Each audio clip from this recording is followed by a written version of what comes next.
qaarna ay leeyihiin waa uu jiran yahay qaarna ay ku doodeen waa uu geeriyooday marka ugu horeysa xanuunka ilaahay baa haya geeridana ilaahay baa haya caafimaadkana ilaahay baa haya laakiin macnaheedu xaqiiqada inaan dadka u kala saarno maadaama telefoonad fara badan waxaad moodaa geelle arrimihiisi marka la taabto dadku inay aad u danaynayaan anigu sababtaasi ma garanayo Soomaalida in badan bay danaynayaan Ismaaciil Cumar Geelle wararkiisi marka la soo qaado haddii maqal uu jiro marka waxaan jecelahay inaan ma arkayse daqiiqado kooban aan idinka dabageeyo xaaladda madaxweynaha wadanka Djibouti Ismaaciil Cumar Geelle xanuunkiisi ma jira mise ma jira xanuunkaasi geerida la sheegay ma jirtaa mise ma jirto caafimaad muu qaba mise ma qabo codka hadduu hagaagsan yahay adinkaa ila wadaagi doona dhagaystayaasha iyo daawadayaasha qiimaha iyo qaayaalahaw ku dhowaad muddo 7 ah ayuu xanuunsan yahay madaxweynaha wadanka Djibouti Ismaaciil Cumar Geelle Ismaaciil Djibouti ayuu ku soo xanuunsaday waxaa loo soo qaaday qaaradda Yurub gaar ahaan wadanka Faransiiska isbitaal ku yaala caasimadiisa Paris ayuu hadda ku jiraa madaxweynaha markii meeshaasi la keenay ma arkayse yani xaaladiisi hadda way ka dartay marka la soo qaadayay xanuunkiisana wuxuu ku bilowday inkastoo isagu xanuuno fara badan uu qabo haddii Soomaalidu waxay tiraahdaa siiba reer Mayland haddii wadka uu ku daayo macnaheedu guga ayaan ku daynaynin guga isagaaba macnaheedu ku soo kadkaduudaya marka sidaas awgeed madaxweynaha da'na wuu yahay sidoo kalena xanuuno fara badan waa uu qabaa xanuunkiisi laakiin hadda wuxuu ka soo bilowday labada lugood lug kamid ah lugtii baa barartay markay barartay lugtaasi ma arkay macnaheedu waxay u dhiibtay neerfo xanuunkii wuu saa'iday kaasoo sababay inuu sankaraad noqdo nafteena iyo naftiisa way siman tahay sidoo kale markii xaaladiisi ay ka soo dartay saacadii ugu dambeeyay dadkii ka agdhawaa telefoonada waa laga ururiyay sidoo kale ciidamada wadanka Djibouti heegan baa la geliyay kuwa ajnabiga ah warbixinta waa loo gudbiyay dhaqdhaqaaqyada waa la yareeyay sidoo kale qadka internetka ayaa la gooyay wadanka Djibouti hadda in dib loo soo daayay ma ogi laakiin ma arkayse xaaladda markay sii xumaatay macnaheedu madaxweynaha la yiri critical condition ayuu yahay xaaladiisi meeshaasi ayay isku shubtay madaxweyne Ismaaciil Cumar Geelle marka hadii lagu sheekeeyay waa uu geeriyooday ilaa hadda anagu geeri kuma ogin waa uu nabad qabaa oo laakiin waa nin macnaheedu sankaraad noqday xanuunkana lug buu ka soo bilowday marka geerida ilaahay baa haya caafimaadka ilaahay baa haya qofka siyaasaddu waa la isku hayn karaa laakiin qofka haddii marxalad xanuun uu galo waan u ducaynaynaa waxaanu leenahay ilaahay ha caafiyo ma arkayse macnihii qof walba uu xanuunsan karaa inta muslimiin ee xanuunsanna ilaahay ha caafiyo iyaguna inta ma arkayse jiran ilaahay xanuunka ka dulqaado ilaahay isagaa xanuunka keena isagaana qaadi kara marka sidaas awgeed wixii dagaal siyaasadeed ee dadka u dhaxeeya waa gaar laakiin xanuun hadduu yimaado ma arkayse qofka muslimka ah waxaa wanaagsan in la yiraahdo Allah caafiyo marka si kasta ay ahaataba Ismaaciil Cumar Geelle xaaladiisu waa sidaas balse laakiin dadka Soomaaliyeed ma arkayse macnaheedu Geelle xanuunkiisi aad buu u saameeyay qaar fara badan way u duceynayeen qaar fara badan way ka naxsanaayeen qaar fara badan waxay leeyihiin ilaahay hadilo ilaahay kama kiciyo sidaas ay leeyihiin haddaba villa Soomaaliya haddaan u noqono villa Soomaaliya ayaa xaaladeedu waxay maraysaa isku dhaxyaac Xasan Sheekh Maxamuud telefoon buu ku mashquulsan yahay arinta Ismaaciil Cumar Geelle maadaama ma arkayse macnaheedu hagihii dhamaa ninkii siyaasadda ku hagaayay oo ma arkayse ambassadorkii ugu weynaa commanderka qowleysatada uu ahaa isagoo ka cabsi qaba inuu ninkaas sidaa ku geeriyoodo hadduu geeriyoodana waxyaabo fara badan oo qowleysatadu liiskooda ninkii hayay kaabihii dhamaa ayaa dhimanaya marka filimaantana ma arkayse macnihii atoora ayuu leeyahay filimka haddii atoorihiisii la dilo dadka aflaanta jilaa waxay tilmaamaan filimka inuu soo afjarmaayo marka maadaama cabsidaasi uu qabana villa Soomaaliya cawada waxa weeye isdardar ayaa ka jira baranbar ayaa ka jira isku dhaxyaaca ka jira cabsi fara badan baa jirta ma arkayse tusbax macnihii xariga loo gooyay oo kale inay noqdaan ayay ka baqayaan marka shacabka Soomaaliyeed waxaanu leenahay u soo duceeya aabihii Soomaaliyeed ma arkayse 4.5 Djibouti inoogu qabtay oo inoo keenay ma arkayse oo xanuunsanaya Paris buu ku jira hadda Parisna waa caasimadda Faransiiska hadaan khaldanayn qaar baa waxay yiraahdeen Jarmalka loo soo qaaday muran baa taagnaa ma arkayse Jarmal la keenay iyo Faransa la keenay intaba laakiin waxaanu xaqiijinay Faransa in uu ku jiro hadda hadaan nahay warbaahinta Southern Media Corporation warkan waa war aan soo xaqiijinay waay war aan iska soo galnay ma ahan oo beentaan iska sheegayno marka waxa isweydiin leh marka villa Soomaaliya maxay isku dhaxyaacaysaa waay maxaa looga hurdilaayahay villa Soomaaliya sidoo kale maxay Soomaalidu geelle xanuunkiisi uu u saameeyay oo dadka Soomaaliyeed maxay geelle xanuunkiisi meel walba daqiiqadii ugu dambeeyay maxay macni kuwii hurday xataa hurdada macni looga toosiyay geelle maxaa galay saameynta intaas leeg macni geelle xanuunkiisi shacabka Soomaaliyeed meel walba ay adduunyada ka joogaan maxay ugu qayb sameen haddana qayb habaaraysa iyo qayb u duceynaysa maxay u noqdeen raalli ahaada qayb habaaraysa iyo qayb u duceynaysa kuwana way u duceynayaan kuwana way habaarayaan sababtaasi waxaa la rabaa dadka Soomaaliyeed in ay ka jawaabaan marka walaalayaal madaxweynaha dalka Djibouti Ismaaciil Cumar Geelle xaaladiisu waa sidaasi ilaahay uu kari karaa inuu caafiyo ilaahay uu kari karaa inuu ma arkayse macnihii soo hanuuniyo annaga muhiimadeena waxa weeye inuu dhibka naga daayo hadaan nahay ummadda Soomaaliyeed shidada kala qaybinta Soomaali urur la yiraahdo ma arkayse macnihii qabiil in la isu dilo argagixisada inay wadada goosgoosato annaga mar walba taasaan diidanayn laakiin ma diidanin inuu iska caafimaado oo ma arkayse macnihii dadkiisi uu dhinac ka raaco marka kolley Djibouti xaaladeedu waa hadhaadha villa Soomaaliyana xaaladeedu waa hadhaadha sheekada meel adag bay maraysaa waxay ku dhamaan doontaa lama yaqaano qof walbana waqtigiisi ayuu dhimanayaa loogama hormarinayo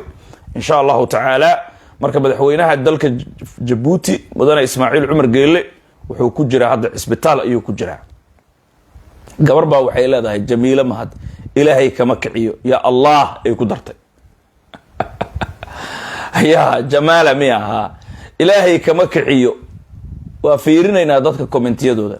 Xuseen Mataan wuxuu leeyahay subhanallah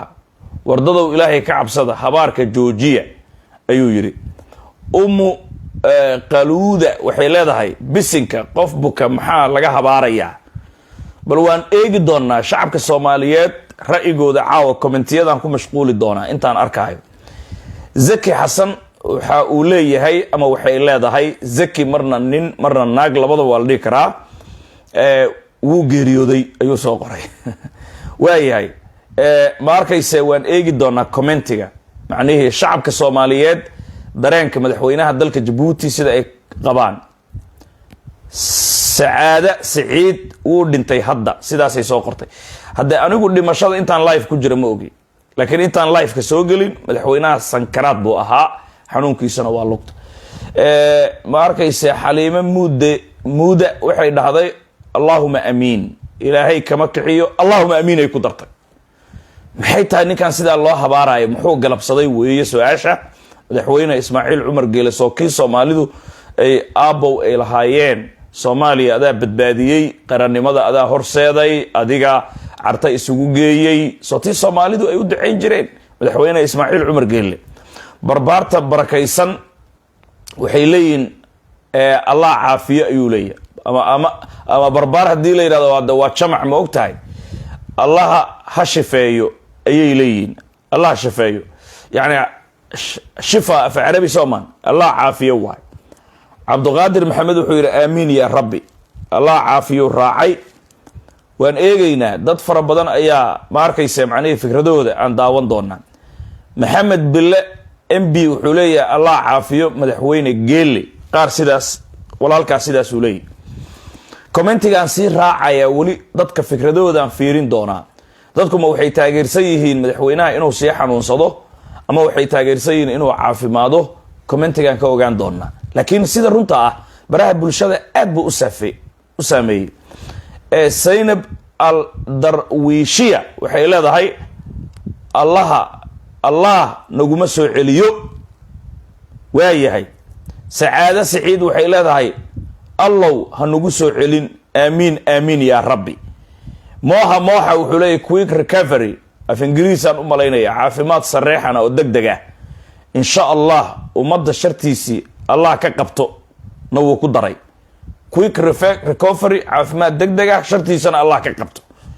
waayahay. idman ciise waxay tiri aamiin, shartiisa allah ka qabto weeye macnaha. arabs duur waxa uu leeyahay ama waxay leedahay allah yashfik, ilaahay ha caafiyo madaxweyne ismaaciil cumar geelle, sidaasay leedahay ama sidaasuu leeyahay. bal kommentiyada weli waan sii fiirin doonaa. madaxweyne ismaaciil cumar geelle waanu sii eegaynaa biidni illaahi baari. dad fara badan way u duceynayaan, dadna waxay leeyihin ilaahay hana dhaafiyo. suldaan samir wuxuu leeyahay allah caafiyo. daahir fataax wuxuu leeyahay allaha caafiyo aamiin madaxweyne geelle, sidaasuu leeyahay. xasan warsame wuxuu leeyahay isgaaray, maxaan u qaadanaa? waayo cabdirasaaq cabdi wuxuu leeyahay allah kama kiciyo, sababta waa nin ay ka degi weysay soomaali isagay ka degi weysay uu leeyahy ninkaasi. nin walba bareerihiisa meeshaan ayuu ku cadaysanaya caawa madaxweyne geelle, waayo shacabkii soomaaliyeed baa ku qaybsamayba xanuunkiisii. xanuunka waa la qarinayay ma arkayse sida xaqiiqada ah, laakiin haddee ma qarsoomaya soomaali. cabdi buusi wuxuu leeyahay waran soomaaliya ku taagan ilaahay ha ka siibo. geelle waa waran soomaaliya ku taagan ilaahay ha ka siibo uu leeyahay. lujiya sheekh waxay leedahay geelle waa sun aan samaha soomaaliyeed rabine, laakiin allah ha caafiyo ayay tiri. waa sun ayay ku tilmaantay, laakiin ilaahay ha caafiyo saasay dhahday. cabdiraxmaan cilmi wuxuu leeyahay ilaahay ha caafiyo, waxa uu geystay allaha ayaa kula xisaabtamaya,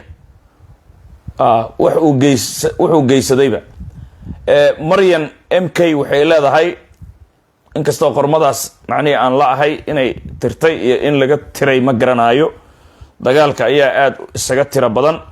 walaalayaal madaxweyne geelle ma arkayse dad ayaa fikradoodaana bedeshayba. waxaa weeye tii xamse iyo tii puntland iyo garowe iyo arrimahaasaa taagnaa iyo lafta gareen. waxaa weeye hadda waxay noqotay aabow geelow ma nool yahay mise ma dhintay in lagu mashquulo. marka walaalayaal anugu waxaan leeyahay ilaahay ha caafiyo, ilaahayna ha soo hanuuniyo. ma arkayse macnihii adduunkan ilaahay isagaa abuurtay, hanuunkana ilaahay isagaa leh. adduunyada si kastoo aad isu qaadqaaddo, dulmi aad u samayso, marka ugu dambaysa bani aadamku waa daciif.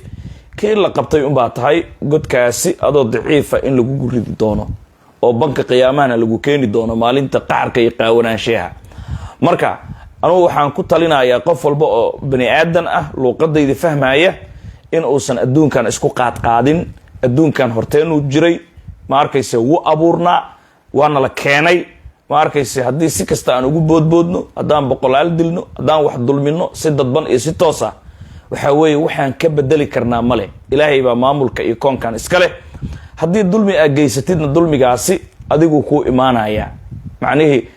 ma arkayse xaqullah iyo xaqunaasna inaa ilaalisid waxa adduunkan lagu keenay maalmaha kooban. haddii ma arkayse ilaahay bani addoommadiisii aad ka gashidna de ma arkayse macnihii adiga ayaad macnihii miraha guranaya. waana kan uu kuleeyahay ruuxii godob walaal galaa nabsina waa ku garab yaal, waadna garwaaqsan doontaa markuu guudka kaa raro macnihii garbahaagu dhaansado, ilaan waa gadiisoo godkood aadid mooye ka gaboobi maysid. marka nabsi haddaad samaysid marka ugu dambaysa aduu kuu imaanaya. haddii ilaahay macnihii xaqiisa kii dhintay ubaa tahayo ogow, waxaad doontidna camal fal. waxa weeye kii laga abaal mariyo un baa tahay la xisaabiyo marka adigu waxa rabtid samee waxa rabtid dulmi waxa rabtid dil waxa rabtid dhaawac ma fahmaysaa waxa rabtid macnaheedu xaraan cun marka ugu dambaysa xisaabta qasab way ku hortaala marka dambiyada inaan qaadi laanahay bini aadan inaan dulmino dhibaatayno ku xad gudubno ma kari karno marka insha Allah ta'ala dardaarankeena waxa weeye amalkana Ilaahay dartiisa u qabo maxaa yeelay midkaad u amal falaysaa daraadii eebe uu arkayaa sahaydana badso safarku waa uu dheeriyaa xamuulkan iska yare kaabada la fuuli doona mid adag weeyaan madaxweyne geelle xaaladiisu waa critical condition isbitaal ku yaala Paris buu ku jiraa sida sirdoonka Southern Media Corporation dhinacyo badan uu ka eegay uu soo xaqiijiyay ma arkayse dalka Djibouti uu kacsan yahay ma arkayse Soomaaliyana villa Soomaaliya hadda way kacsan tahay jahawareer fara badan baa ka taagan wixii intaa ku soo kordhaana waan isla joognaa muuqaalka xiga ka hor haddiina la kala qaato ha loo duceeyo madaxweyne Ismaaciil Cumar Geelle walaalkeena madaxweynaha dalka Djibouti si kasto uu macnaheedu Soomaaliya inay kor u kacdo uu u diiday haddana annaga waxaan ugu bedelaynaa wanaag waxaan u leenahay macnaheedu